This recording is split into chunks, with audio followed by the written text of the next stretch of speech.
Example 9. The loss of a loved one. Imagine that your partner has ended the relationship in which you both had a deep love for each other. The fact that you have lost him or her overwhelms you and triggers deep emotions of sadness, pain, and suffering.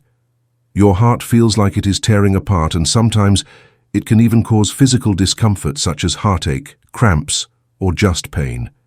You fearfully flinch from this additional physical heartache and may think, "Do I have to die now too? This is killing me." After a while, days, weeks, you feel a little better again, but somehow you feel different.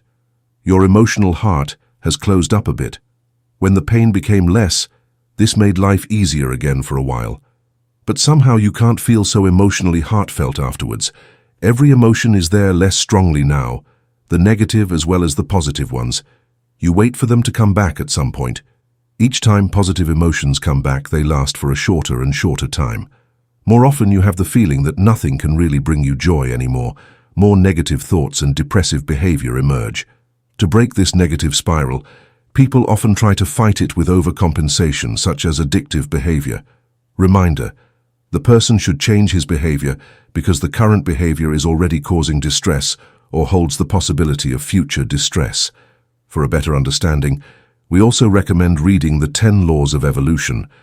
Changes in behavior are often necessary to avoid stressful situations in the present or future. In psychology, this is referred to as adapting to changed circumstances in order to ensure the most positive development possible. This can also be understood in the context of evolution, where changes are necessary to adapt to changing environments and survive. The way of suffering avoidance in this example. The person in this situation has suffered because of a loss in a relationship. This can lead to heartbreak, loss of trust, and other emotional distress. When can one experience a loss? When something was there and it was later taken from you. A loss can be experienced in many ways. One of the most common losses is the loss of a relationship in which one was emotionally invested. This can be a loss of a romantic relationship, a friendship, or even a business relationship. Such a loss can lead to feelings of sadness, confusion, and loneliness, as the open heart, love, trust, security, togetherness, partnership, security, and positive feelings are suddenly no longer there. What has been triggered by this? Mental suffering, emotional suffering, up to physical suffering. A loss, be it the loss of a person, a possession, or an opportunity, can have profound effects on a person's mental, emotional, and physical well-being. A loss can lead to grief, despair, anxiety, depression, guilt, anger, and other negative emotions. It can also lead to physical symptoms such as sleep disturbances, loss of appetite, headaches, or even physical illness. How can the subconscious mind avoid renewed loss and thus renewed emotional suffering? The subconscious can avoid renewed loss and thus renewed emotional suffering by preventing something from being taken away from a person. Avoiding the old situation in which a loss burden can occur plays an important role here. The subconscious can send out psychosomatic control impulses here that enable the individual to avoid the situation in question. In this case, it is a matter of avoiding a possible burden due to renewed emotional suffering. This can be achieved by avoiding the situation in which a renewed opening of the heart, a renewed love relationship, a renewed trust, etc. can occur. The psyche plays an important role here, as it can trigger fear of loss and insecurity from previous experiences, which leads to a person becoming cautious and holding back his heart opening, love, and trust. How does one achieve that someone can no longer get something, and thus nothing can be taken away from them? The subconscious mind can get in the way of a person in any action aimed at getting back what has been lost.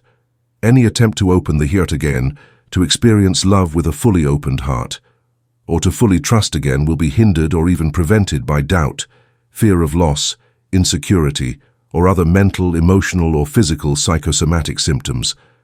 Up to what point is heart opening, trust, etc. disturbed or blocked?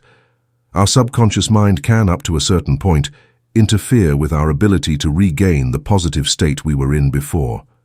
This point varies from person to person. When we reach this point, the loss of the current state no longer causes the avoidance behavior associated with pain and suffering.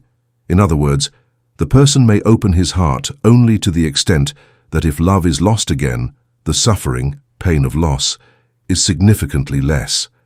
If the next relationship loss leads to suffering avoidance behavior again, then the heart opening is blocked even more, the ability to feel love is reduced even more, and so on. So-called blockages, or areas also called traumas, develop. This cycle of adaptation through pain avoidance repeats itself until the loss no longer triggers the suffering avoidance behavior in the person. Some people are good at dealing with suffering, others are not. Accordingly, the degree of blockage / trauma is also different. Brief summary: the loss of a loved one can trigger deep emotions such as grief, pain, and suffering.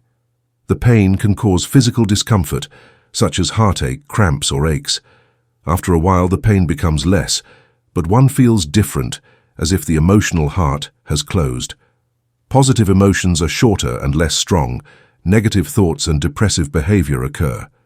Behavioral changes are often necessary to avoid stressful situations in the present or future and to ensure positive development. A loss in a relationship can lead to mental, emotional, and physical suffering. Loss can be experienced in many ways, one of the most common being the loss of an emotional relationship. Other examples of loss are loss of trust, loss of security, loss of love, loss of acceptance, loss of security, loss of control, etc. Loss can lead to grief, despair, anxiety, depression, guilt, and other negative emotions. The subconscious can avoid renewed loss and thus renewed emotional suffering by sending psychosomatic control impulses to avoid the situation in question. The aim is to avoid renewed emotional suffering. Situations that could lead to renewed heart opening, love, or trust should be avoided. The subconscious can get in the way of a person trying to get back what has been lost.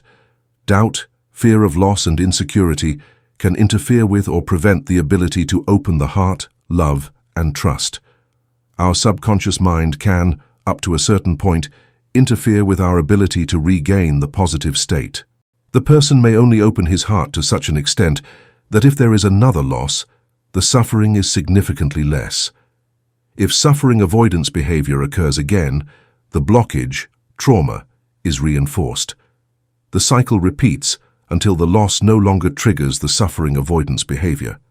The degree of blockage or trauma varies depending on the person and his ability to deal with